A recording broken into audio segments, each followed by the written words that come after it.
অন্যদিকে বরানগরে তোলাবাজির শিকার interior designer গ্রেফতার করা হয়েছে দুজনকে।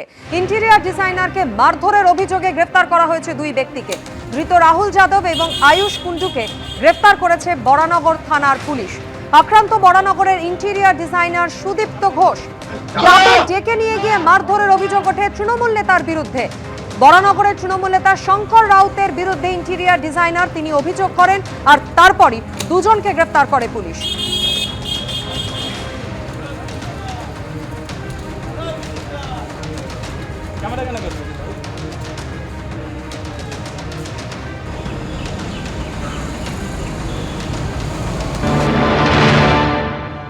টাকা চায়, তারপরে আমি বলেছি দেবো না। ওখানে গিয়েও টাকা চায় 70,000, পরে বললো 70,000 টাকা দিতে হবে।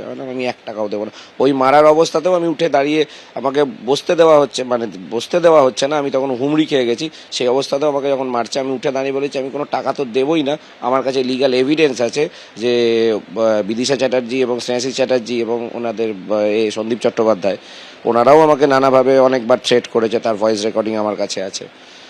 তো আমার কাছে সব ডকুমেন্ট আছে, লিগ্যাল এগ্রিমেন্ট পেপার আছে, আমি পেমেন্ট কীভাবে নিয়েছি তার রেকর্ড আছে, আমার জিএসটি বিলের ডেটা আছে, সব এভরিথিং আমার কাছে আছে। আমি সেটা নিয়ে আমি টাকা পাচ্ছি না, আমি কাজ বন্ধ করে দিয়েছি। আমি টাকা পাবো, কাজ করব।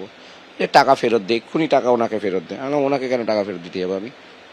না, ওনার বাড়ির যে কাজকর্ম পড়ে আছে সব মালপত্র খুলে নিয়ে তুই চলে আয়। এটা ছেলে খেলার কথা নয়।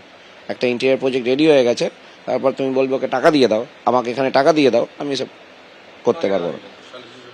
সালিসি সবাই মেন মেরেছে অর্পণই বেশি। এখানে যা আমার আর এই বগা এরা যারা ছিল তারা এখানেই বেশি মেরেছে। আর ওই রিভলভারের বার দিয়ে যখন এতে আপনার টোটোতে তুলেছিল তখন ওটা অর্পণ মেরেছিল। অর্পণের হাতেই ছিল, কোমরে ছিল বোধহয়, হোপফুলি।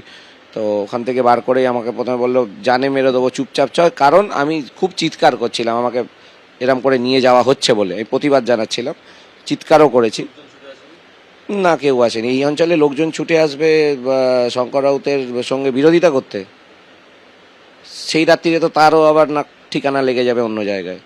ওনার যা চরিত্র, ওনার চরিত্র যদি আপনারা ভালো করে বা রেকর্ড দেখতে থাকেন তাহলে সেগুলো আপনারা নিজেরা দেখতে পাবেন।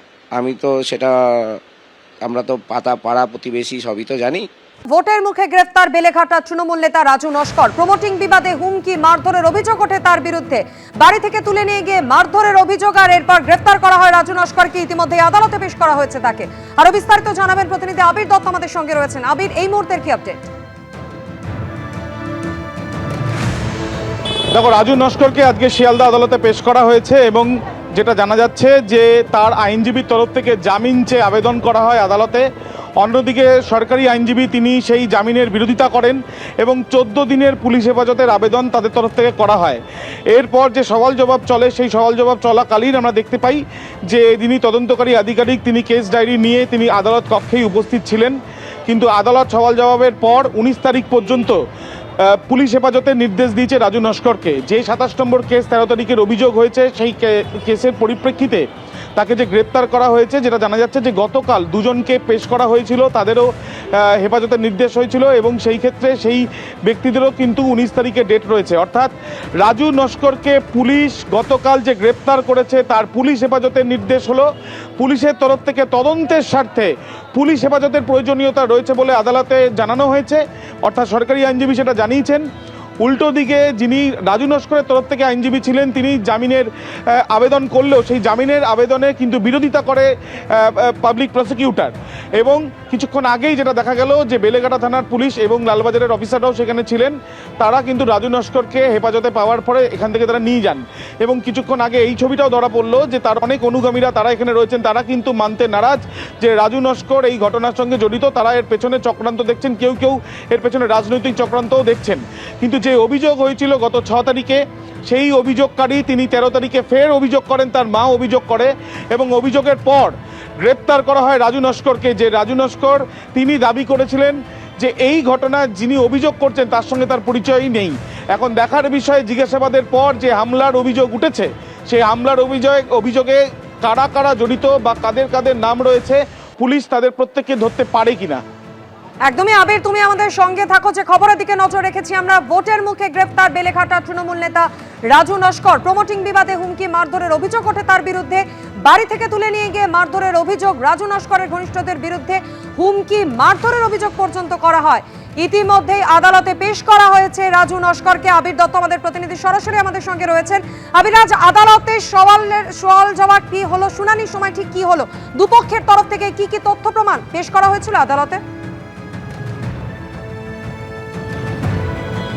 দেখো, আজকে আমরা জানি যে আজকে যেহেতু আজকে রবিবার এবং আজকে স্পেশাল কোর্ট চলে এবং সেই অনুযায়ী আজকে যখন রাজু নস্করকে এখানে নিয়ে আসা হয় অর্থাৎ শিয়ালদা কোর্টে, তখন তার প্রচুর অনুগামীরাও এসে হাজির হন এবং তার পর যেটা জানা যাচ্ছে যে আজকে আদালত কক্ষে যখন সওয়াল জবাব শুরু হয়, প্রথমেই তার আইনজীবীর তরফ থেকে জামিন চেয়ে আবেদন করা হয় এবং তারা এই বিষয়টাও সামনে রাখেন যে এই পুরোটাই যে রাজু নস্করের বিরুদ্ধে যে অভিযোগ উঠছে সেই ক্ষেত্রে রাজু নস্কর এই ঘটনার সঙ্গে সরাসরি কোনোভাবেই তার যোগ নেই। অন্যদিকে সরকারি আইনজীবী তারা তদন্তের স্বার্থে রাজু নস্করকে হেফাজতে রাখার প্রয়োজনীয়তা রয়েছে বলেই তারা মনে করেছেন এবং সেটাই তারা কোর্টকে জানিয়েছেন। এবং এই যে জামিনের আবেদন করা হয়েছে সেই আবেদনের বিরোধিতা করা হয়েছে, তাদের তরফ থেকে অবজেকশন জানানো হয়েছে।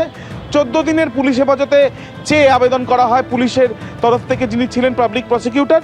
কিন্তু আদালত সওয়াল জবাবের পর 19 তারিখ পর্যন্ত হেফাজতের নির্দেশ দিয়েছেন রাজু নস্করকে। একদমই আবির, তুমি আমাদের সঙ্গে থাকো। ভোটের মুখে এম বাইপাস থেকে গ্রেফতার করা হয় বেলেঘাটা তৃণমূল নেতা রাজু নস্করকে। আজ থেকে শিয়ালদা আদালতে পেশ করা হয় এবং সেখানেই 19 তারিখ পর্যন্ত পুলিশ হেফাজতে নির্দেশ দেন বিচারক। জামিনের আবেদন ধৃত তৃণমূল নেতার আইনজীবী রাজু নস্করের জামিনের বিরোধিতা করে পুলিশে।